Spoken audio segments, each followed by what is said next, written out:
রাধে রাধে বন্ধুরা, আমি এখানে ডিম আর আলু না সিদ্ধ করে নিয়েছি, আর সোয়াবিনও সেদ্ধ করে নিয়েছি।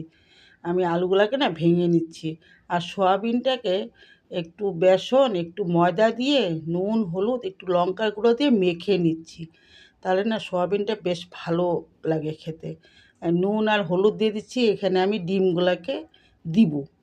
ডিমগুলোকে এরকম করে ভেজে নিচ্ছি লাল লাল করে, বুঝছেন? এখন কি বলবো, লাল লাল করে ভেজে নিচ্ছি। আমি এখন গরম মশলা, এখানে আদা, জিরা, কাঁচা লঙ্কা দিয়েছি একটু, আর একটু এলাচ, লবঙ্গ এটা দিয়েছি। আমি এখন সোয়াবিনগুলোকে ভেজে নিচ্ছি।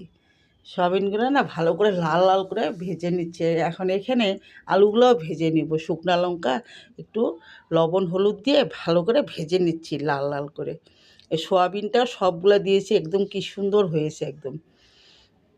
এভাবে ভেজে নিচ্ছি। আর শুকনো লঙ্কা আর জিরা, একটু অল্প কাঁচা লঙ্কা দিয়েছি। আর এখানে আমি রসুন দিইনি, আমি পেঁয়াজ দিয়েছি।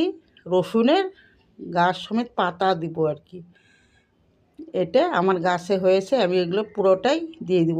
এই পাতাটা দিয়ে রান্না করব, তাহলে একই রকম সেন্ট আসে। রসুন বদলে গাছ শুদ্ধ পুরা রসুন গাছটাই দিব। আমি মশলাটাকে দিয়ে দিলাম। আমি পেঁয়াজটা ভাজা ভাজা হয়ে গেছে। এভাবে রান্না করে নিচ্ছি, মানে এইভাবে রান্না করে না খেতে ভালো লাগে। রুটি দিয়েও খেতে ভালো লাগবে, ভাত দিয়েও খেতে ভালো লাগবে।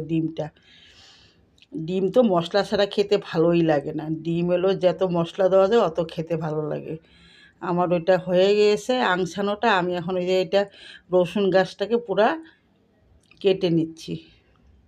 যত ফ্লেভারের মশলা দেওয়া যাবে সেইটাই আসে। ডিমের তো অত টেস্ট নেই।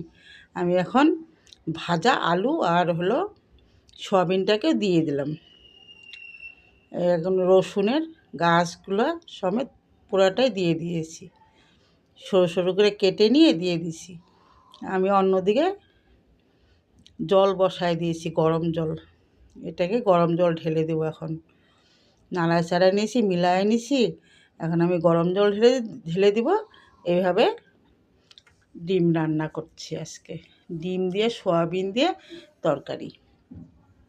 এখন আমি ডিমগুলোকে ছেড়ে দিলাম। লাল লাল করে ভেজে নিয়েছিলাম। একটু চিনি দিয়েছি, আর একটু আমি এখানে আমার বাড়িতে বিলাতি ধনিয়ার গাছ হয়েছিল, ওইটা তুলে নিয়ে আসছি। এমনি ধনিয়া ছিল না, এখানে ওই ধনিয়ার পাতাটা দিয়ে দিচ্ছি। খেতে খুব ভালো লাগে।